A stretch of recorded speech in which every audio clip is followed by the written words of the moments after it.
Assalamualaikum warahmatullahi wabarakatuh.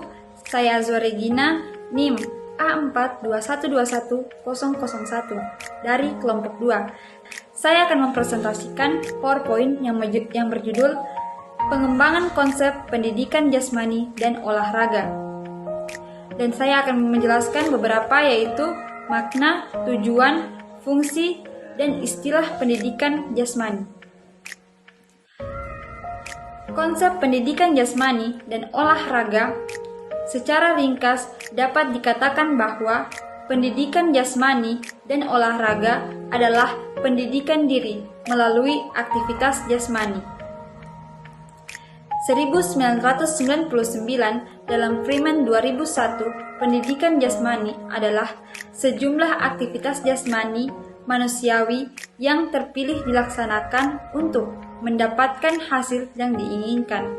Pengertian ini didukung oleh adanya dua pemahaman bahwa manakala pikiran atau mental dan tubuh disebut sebagai dua unsur yang terpisah.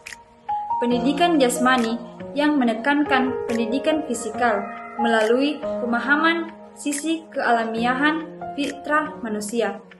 Ketika sisi keutuhan individu adalah suatu fakta yang tidak dapat dipungkiri. Pendidikan jasmani diartikan sebagai pendidikan melalui fisikal. Pemahaman ini menunjukkan bahwa pendidikan jasmani juga terkait dengan respon emosional, hubungan personal, perilaku kelompok, pembelajaran mental, intelektual, emosional, dan estetika.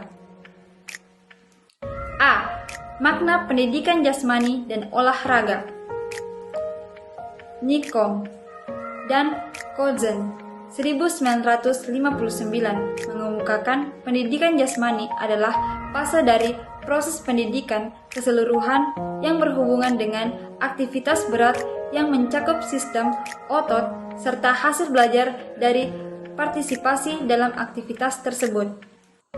Holter dan Elsinger Buger 1964 mengemukakan pendidikan jasmani adalah fase pendidikan melalui aktivitas fisik.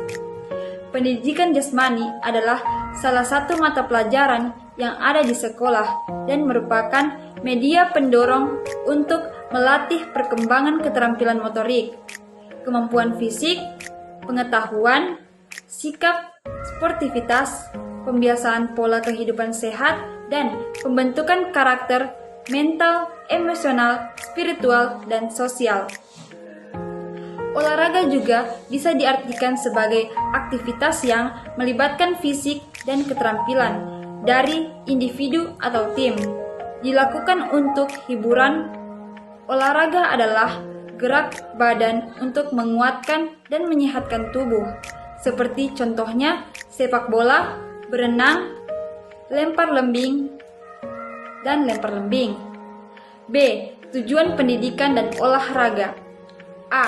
Tujuan pendidikan jasmani. Yang pertama, pengembangan kebugaran jasmani. Yang kedua, keterampilan motorik. Yang ketiga, pengembangan kognitif. Yang keempat, pengembangan afektif. B. Tujuan olahraga. Kegiatan olahraga memiliki tujuan utama, yaitu membuat tubuh menjadi sehat. Meski demikian, jenis olahraga yang dilakukan setiap orang juga memiliki tujuan berbeda-beda. C. Fungsi pendidikan jasmani dan olahraga. Dalam fungsi pendidikan jasmani dan olahraga terbagi menjadi 6 bagian. Aspek antara lain.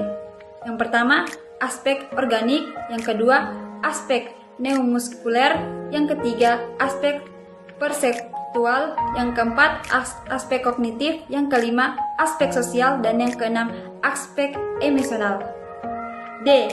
Istilah pendidikan jasmani dan olahraga. Berdasarkan pengembangan istilah yang pernah digunakan untuk kegiatan olahraga di sekolah, istilah olahraga dan pendidikan jasmani dapat ditelusuri dari kepustakaannya. Olahraga merupakan terjemahan dari bahasa Inggris sport, sedangkan jasmani berasal dari physical education. berdasarkan dokumen yang resmi, ada istilah pendidikan jasmani digunakan untuk kalangan pendidikan sebagai alat untuk mencapai pendidikan, sedangkan olahraga untuk kegiatan di luar pendidikan yang berorientasi pada peningkatan presentasi melalui pertandingan dan perlombaan. Untuk membedakan pengertian olahraga dan pendidikan jasmani, karena dalam unsur pengertian jasmani mengandung unsur bermain dan olahraga. Sekian video dari saya. Wabillahi taufiq wal hidayah. Wassalamualaikum warahmatullahi wabarakatuh.